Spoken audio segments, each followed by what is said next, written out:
¿Qué sucede en el país? Tendencias del acontecer nacional en Análisis Situacional. Hoy nos acompaña Sebastián Michel, embajador de Bolivia en Venezuela, abogado técnico agrícola, fue viceministro de Descentralización y viceministro de Comunicación. También fue subalcalde en La Paz, capital de Bolivia. Bienvenido, Sebastián. Don Oscar, un gusto, un honor estar en tu programa y aquí estoy listo para tus preguntas. Gracias. Bolivia exhibe hoy unos éxitos económicos extraordinarios, sobre todo en América Latina, donde prevalece la inflación, el decrecimiento, la desigualdad. Pero por el contrario, Bolivia está creciendo a un ritmo de 5% anual. La inflación es de las más bajas en América Latina, apenas el 3-4%. El nivel de pobreza ha caído del 60% cuando asumió el actual presidente de Bolivia, Evo Morales, ha bajado hasta el 36% en el 2017, el nivel histórico más bajo. No se han abandonado las políticas sociales, es decir, ha habido crecimiento económico, desarrollo, con inclusión social.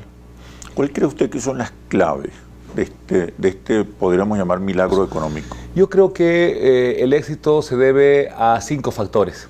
Primero, entender que la sociedad jurídicamente y políticamente organizada en su Estado tiene que disputar los grandes proyectos y los grandes negocios del Estado. En este caso, el petróleo, el gas y la minería. Hemos sabido entender que la economía plural es lo que importa. El Estado tiene un rol en temas estratégicos, en líneas aéreas, tiene un rol estratégico en electricidad, tiene un rol estratégico en energía. Industrias básicas. Pero evitar meterse en iniciativas privadas que tienen que darse para estimular la producción. Nosotros tenemos en la Constitución la presencia de 3 tipos de economía que las reconocemos y las respetamos y les damos seguridad jurídica. La estatal, la privada y una comunitaria que tiene que ver con la lógica de la organización campesina. Los países más exitosos del mundo, si tú vas y los analizas, tienen como eje central que el Estado invierte mucho. Y el Estado ha tenido una participación crucial. Sí. En Bolivia hemos entendido una cosa que fue una tesis que salió en los años 70 en Venezuela, que se llamaba sembrar petróleo. Cuando empezamos a tener un éxito con el gas, dijimos lo mismo, hay que sembrar gas. Era muy fácil tener la renta del gas y empezar a distribuirla en las personas. Más bien, esa renta la introdujimos, creamos un impuesto directo a todos los hidrocarburos, más o menos del 30%. Eso entró a un fondo de gobernaciones y de alcaldías y con un objetivo único, que era crear infraestructuras, servicios básicos, saneamiento y proyectos productivos, sistemas de riego, en fin. El resto de la plata, estamos hablando del 70% de la renta petrolera, va al Fondo Común del Tesoro General de la Nación y vuelve a ser distribuido a los municipios por población, por habitantes, para crear algunos equilibrios regionales. Hemos visto que era un peligro que se nos concentre en una sola región. Tenemos en este momento por lo menos 4 ciudades, Santa Cruz y su área metropolitana, Cochabamba, La Paz, El Alto, que están más o menos en una proporción de crecimiento. El ingreso por las exportaciones de materias primas ha sido utilizado en inversiones productivas. Sí. Es un poco la... Sí, el IDH. Entonces, nadie recibe de forma directa, bueno, sí hay algunas transferencias directas a la sociedad para estimular un poco el consumo interno, pero en grueso se ha ido a generar empleo, ¿no? O sea, lo que recibimos del gas lo hemos vuelto a través del municipio, a través de la gobernación, incluso algunas de oposición, contrataciones para que hagan parques, plazas, caminos, puentes. Entonces hay una dinámica de que ese monto que llega agarra un plusvalor de generación de empleo y de escalada grande de inversiones. 2, hemos entrado a una fase de industrialización. Teníamos el gas, pero tenemos en este momento un gran emprendimiento con transformar el gas en urea. Tenemos una planta que al principio parecía que no iba a funcionar, pero hoy día tenemos el total de la producción, está produciendo el 70% de la capacidad más o menos, pero tenemos el 100% comprometido, vendido, y hay una demanda muy fuerte.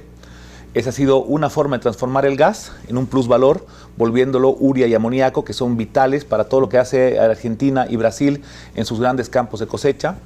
Dos, estamos tratando de ir hacia la petroquímica, estamos volviendo este gas. Tenemos ya una licitación planteada internacional muy fuerte de casi 2.000 millones de dólares para transformar esto en plásticos, ¿no? Una gran industria de propileno y polipropileno para tratar de darle un valor.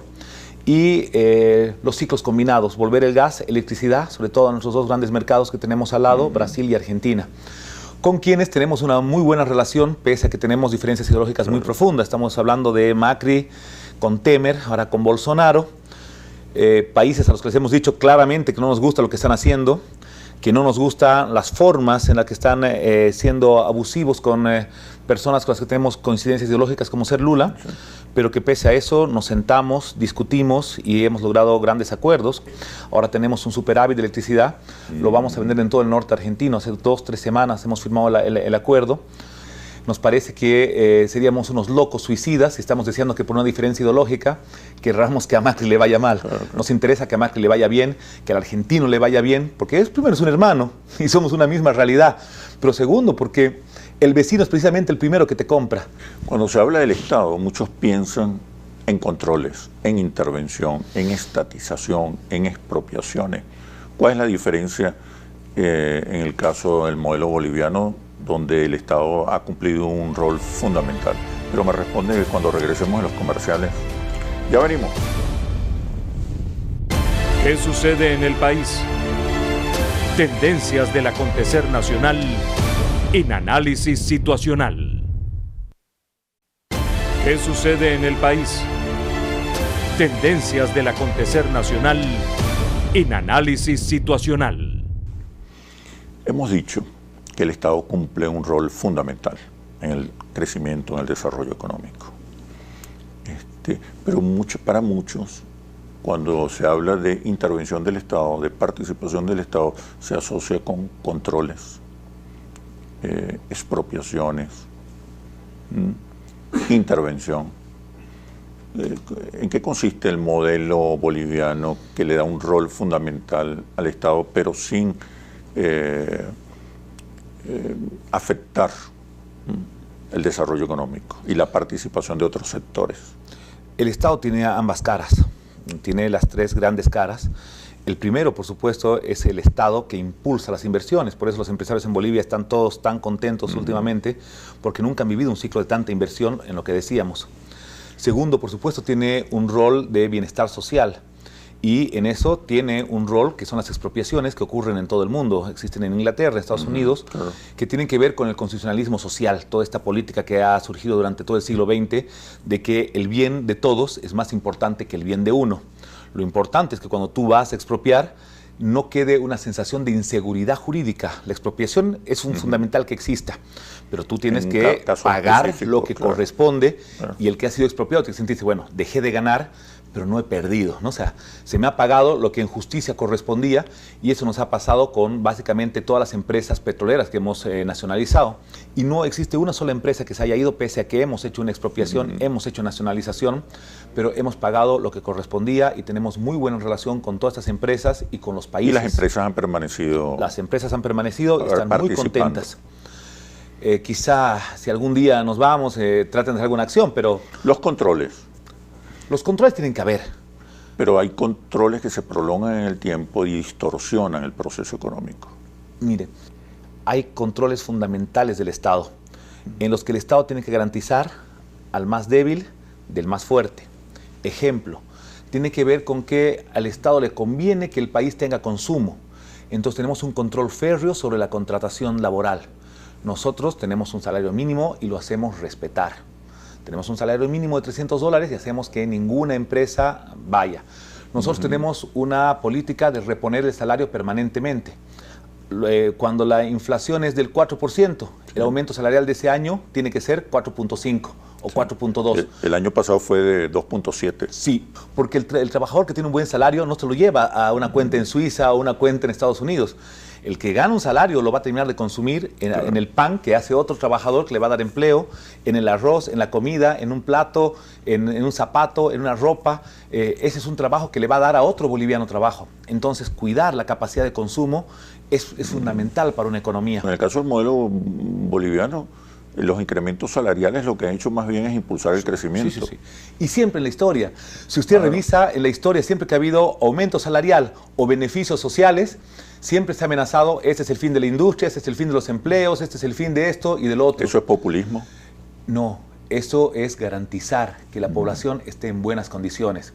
El hecho de que el que se ha formado, el Estado ha pagado la universidad, el Estado ha pagado educación, el Estado le da garantía para que tenga un buen salario, el Estado le da para que tengas una caja de salud que se haga responsable tuyo. Es lo mínimo, porque si no es un desperdicio de plata.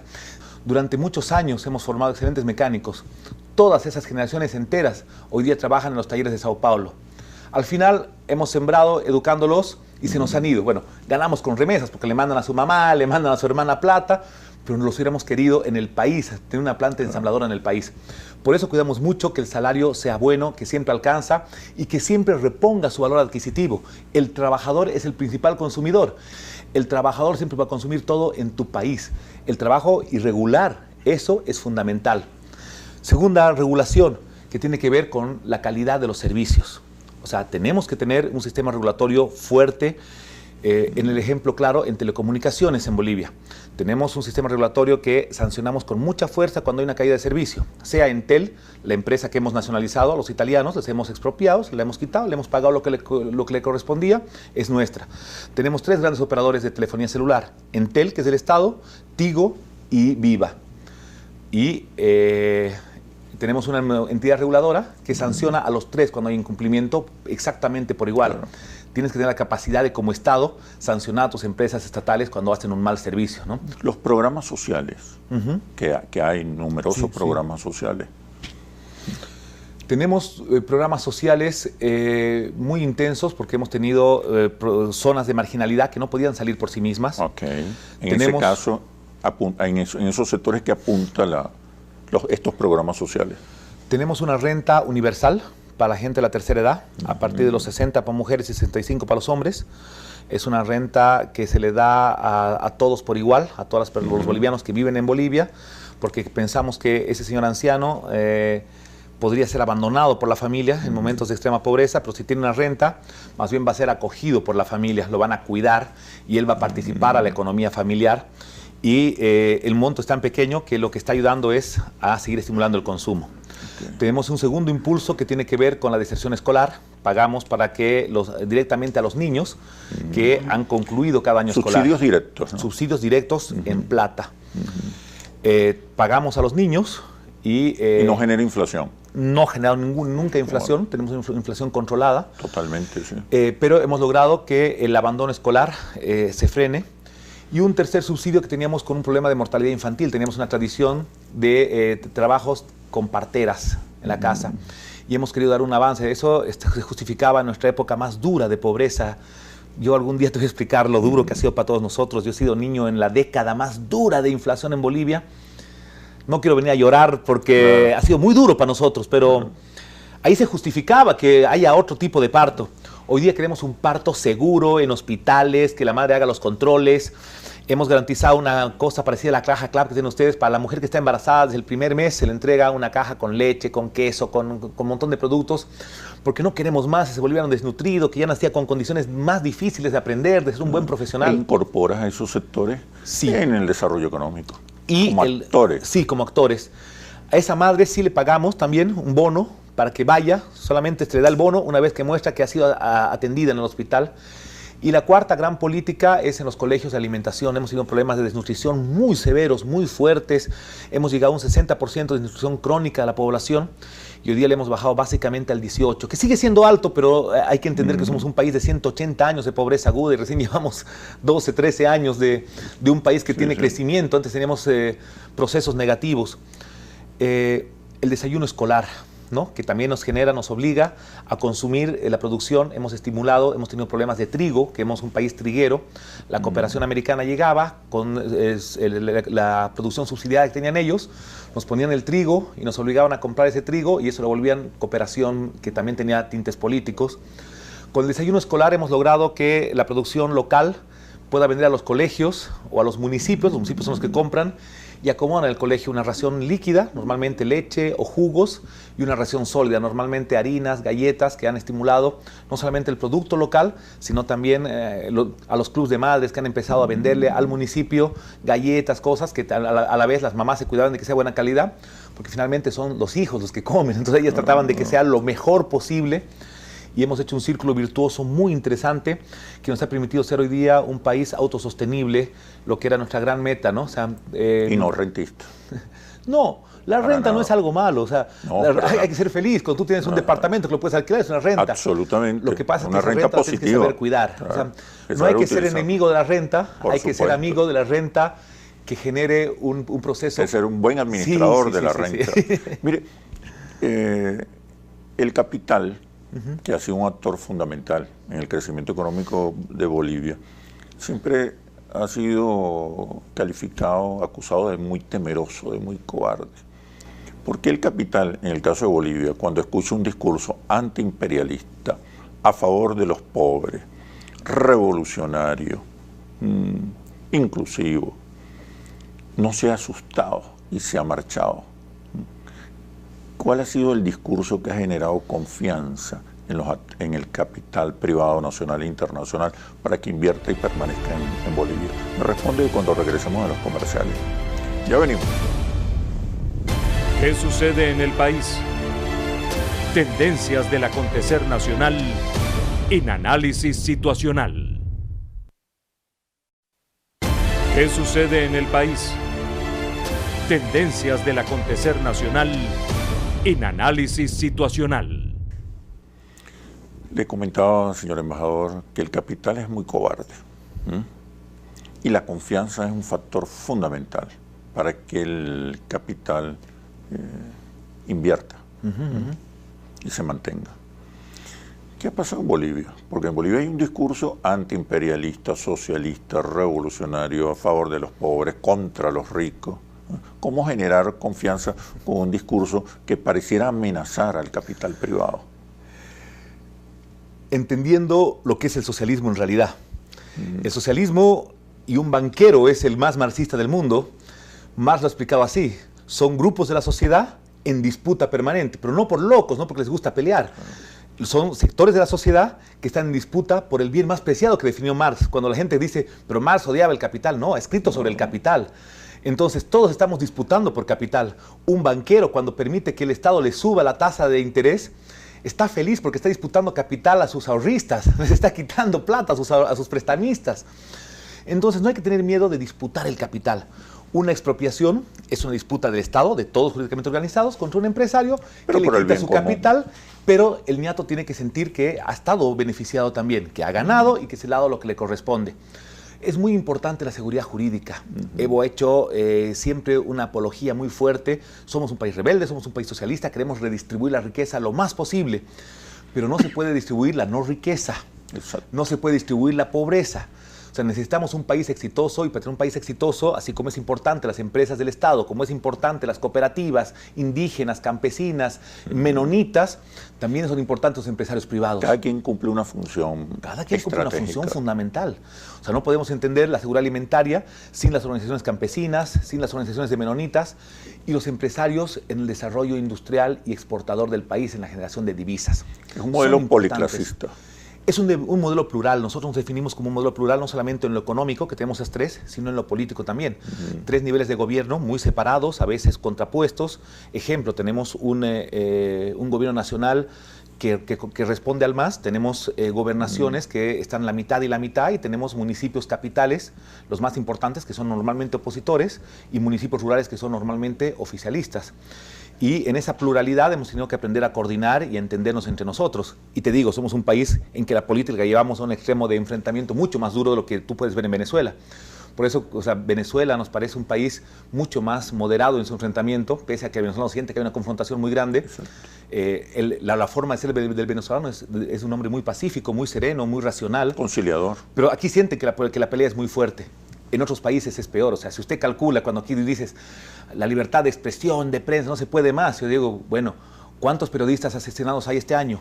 ¿No? O sea, si usted compara con Colombia, si usted compara con México, es atroz. ¿Cuántos políticos han sido desaparecidos? Bueno, si usted compara con los 1.200 de Colombia y los 700 o 300 que van en México, en el año, no estoy hablando de los últimos 20 años. Entonces, la política acá es una política muy suave. Año, sí. Entonces, estamos hablando de que el pluralismo es la clave, ¿no? O sea, ser plural, entenderse, ponerse de acuerdo.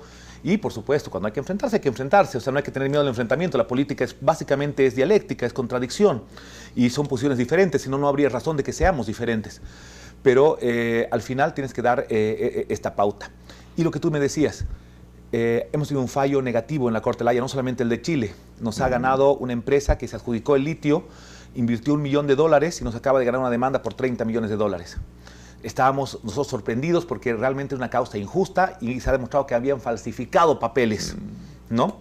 La Corte igual, aún así, decidió darle 30 millones a ellos y nosotros hemos agarrado la plata con el dolor que nos hace. O sea, esa plata nos hacía un montón de falta. 30 millones le hemos desembolsado totalmente a la empresa, siendo injusto, pero era un fallo. Y eso es la seguridad jurídica. No es dejar que la empresa haga lo que le da la gana. Eso es ser tonto y ser mal gobernante y no preocuparte por tus ciudadanos.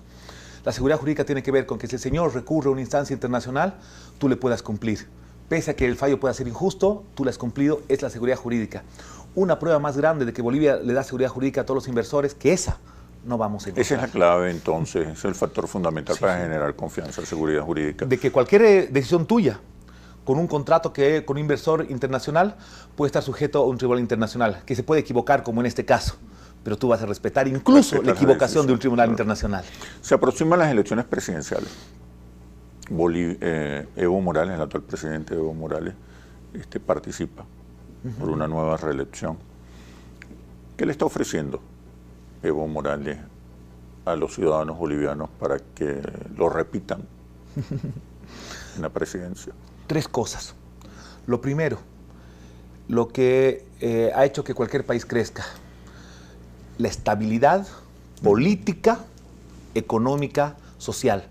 No hay bienestar de la sociedad sin estabilidad de esos 3 factores. O sea, necesitamos estabilizar, y eso lo hemos aprendido en Europa, ¿no? Europa, que siempre nos pide que rotemos mucho como licuadora de líderes, ha tenido Konrad Adenauer, ha tenido Charles de Gaulle, ha tenido Felipe González, tiene a Merkel. Los países más exitosos de Europa son los que tienen gobiernos de 12, 15 años, y eso le estamos ofreciendo nuevamente al ciudadano. La continuidad. Continuidad y estabilidad política, económica, social. Segundo factor, seguir siendo un país plural, tanto en lo político, donde todo el mundo tiene un espacio, un rol, tanto en lo económico. Queremos que sigan llegando inversores. Hemos ido a buscar inversores a Estados Unidos, hemos estado en Nueva York. La gente nos critica, ustedes son doble moral. No, queremos distribuir riqueza, y para que exista riqueza necesitamos que vengan aquí a invertir. El de Wall Street, el de Rusia, el de China, absolutamente todos. Casarse con una sola potencia económica es un error. Queremos que vengan inversores de todas partes. Y tercer elemento, siempre preocuparnos por los más necesitados. Salud para los más necesitados, transferencias directas a los más necesitados. Nuestra naturaleza, somos el partido de los pobres. El movimiento socialismo es el partido, y ahí no hay donde perderse. En los lugares, en los barrios más ricos de Bolivia, no votan por nosotros. ¿Dónde votan por nosotros? En las laderas, en las zonas marginales, porque saben que poco a poco han ido creciendo. Antes del programa te mostraba una encuesta. El 70% de la gente piensa que sus hijos van a tener una mejor vida de la que antes hemos tenido nosotros. Mi generación, yo tengo 45, tengo un hijo de 10. Toda mi generación está convencida de que sus hijos van a vivir mejor de lo que hemos vivido nosotros. Y por supuesto, mi papá ha vivido la crisis que teníamos que remendar pantalones, zapatos, que teníamos que inventarnos, teníamos derecho a un pan por persona de cada familia, no a que nos regalen, a comprarlo, ¿no? Hemos sufrido mucho. Mi papá está convencido de que yo vivo mejor que él, y yo estoy convencido de que yo vivo mejor que lo que vivió mi papá. Estamos convencidos de que hay movilidad social, y no es algo malo. La gente tiene derecho a aspirar a ser clase media, la gente tiene derecho a querer tener una casa propia, un auto. respetarle ese derecho, ese sueño, no es volverse de derecha, es eso lo que queremos como izquierda. Se le ha criticado a algunos analistas, critican a gobiernos progresistas que se han ocupado de la dimensión material, del bienestar material de sus ciudadanos, y han olvidado la formación política, la identidad social. Y por eso dicen estos analistas, cuando los pobres surgen, se elevan o elevan su condición social, abandonan a quienes les proporcionaron ese bienestar. ¿Cómo resolver esa aparente contradicción? Marx ya lo ha tocado muchas veces, ¿no? Marx decía, hay que trabajar mucho en la identidad de clase, porque es lo único que te hace sostenible los procesos de larga data. Y sostiene la hegemonía. Porque pues, lo contrario de identidad de clase se llama complejo de clase, que es cuando tú eres pobre, pero claro, eso se llama instinto humano. El instinto, ¿cómo lo defines en fácil? Alejarte del dolor y acercarte al placer. Parte de acercarte al placer es que nadie te identifique como pobre, sino como un hombre más exitoso. Y a veces, siendo tú un hombre con muchas necesidades, te vistes, hablas y votas como si fueras exitoso y defiendes intereses que no son los tuyos. Se llama complejo de clase. Es una persona complejada de la clase a la que pertenece. Es un gran problema que tenemos. Hemos movido nosotros de tener 60% de pobreza extrema, tenemos hoy día un país de 65% de clase media en Bolivia. Y mucha gente que ha salido con las políticas económicas y sociales del gobierno de la pobreza y ha pasado a usar la clase media, hoy día tiene dudas de nosotros. Por eso hoy día todavía no pasamos la intención de voto del 50%, hemos pasado apenas el 40% de intención. Tenemos la seguridad de que hasta octubre, que es la elección, la gente va a recordar que han sido las medidas de mejoramiento de consumo, de que en vez de que la plata se vaya a las empresas transnacionales a sus cuentas, hoy día se quedan en el país. El 15% de todo el negocio petrolero y gasífero se quedaba en Bolivia, hoy día el 85%. El 15% se va a las empresas que son nuestras socias en comercialización y en otro. Esa cantidad de plata que hemos disputado ha sido una medida socialista y marxista. Hemos disputado el capital a las empresas transnacionales, les hemos ganado, y más encima hemos hecho un acuerdo favorable con ellas para que sigan ganando plata. Y siguen ganando y se siguen quedando en Bolivia y están felices. Excelente. Bueno, señor embajador, muchísimas gracias por este análisis situacional extraordinario. A usted, Oscar, muchas gracias por la invitación. Me he sentido muy a gusto.